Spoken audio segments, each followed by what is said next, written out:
ধইরা জেলে ভর একটা লিগ ধর ধইরা জেলে direct action direct action direct action ধইরা জেলে ভর একটা লিগ ধর ধইরা জেলে ভর একটা লিগ ধর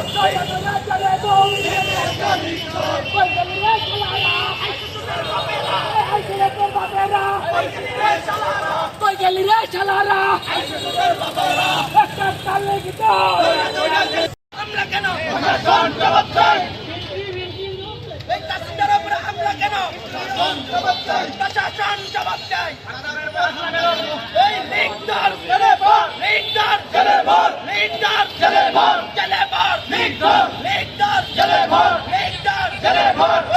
সুপ্রিয় কুমিল্লাবাসী, আপনারা জানেন গতকাল কাপুরুষের মতো পিছন থেকে আমাদের আক্তার ভাইকে এর উপর নির্মমভাবে হামলা করা হয়। এই আওয়ামী লীগ দেশের গত 70 বছর যা করেছে, মানুষকে পিছন থেকে যেভাবে আক্রমণ করেছে, যেভাবে আমাদের দেশের মা বোনদের উপর হামলা চালিয়েছে এবং আমাদের বাংলাদেশ থেকে বিভিন্ন রকমের ধর্ম বর্ণের মানুষের উপর হত্যা চালিয়েছে, তা আপনারা সকলে জানেন। আমরা জাতীয় নাগরিক পার্টি এর তীব্র নিন্দা প্রতিহত হচ্ছি। গতকালকে আমাদের জাতীয় নাগরিক পার্টির সদস্য সচিব আক্তার ভাইয়ের উপর ডিম নিক্ষেপ করেছে সন্ত্রাসী সংগঠন এবং আমাদের নারী নেত্রী তাসলিম জারা আপুকে অশালীন ভাষায় গালাগালি করে এই সন্ত্রাসী সংগঠন প্রমাণিত করেছে তাদের হাতে নারীরা কখনো সুরক্ষিত ছিল না, থাকবেও না। সুতরাং আমরা নারীরা তীব্র প্রতিবাদ এবং তীব্র নিন্দা জানাই এই সংগঠনকে এবং আমরা চাই ইন্টারিম সরকার এই সংগঠনকে নিষিদ্ধ করার জন্য যাবতীয় যা করা দরকার তা করুক এবং এর দর্শকদেরকে এখন পর্যন্ত কেন সরকার ধরছে না এবং প্রতিটা জায়গায়, প্রতিটা জেলায়, শহরে, মহল্লায় আমরা দেখতে পাই যে আওয়ামী লীগের বিভিন্ন দোষরা জায়গায় জায়গায় বসছে এবং তারা তাদের সন্ত্রাসী কর্মকাণ্ড চালিয়ে যাওয়ার জন্য বিভিন্ন ধরনের ষড়যন্ত্র করছে। আমরা ইতিমধ্যে দেখতে পাচ্ছি বাংলাদেশ এক গভীর ষড়যন্ত্রে নিবেদিত হচ্ছে।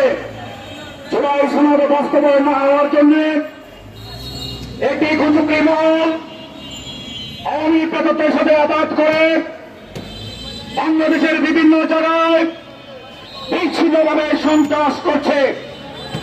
তাদের সন্ত্রাসী কার্যক্রমের মাধ্যমে আমরা জুলাই সনদ বাস্তবায়ন নষ্ট হতে দিতে পারি না।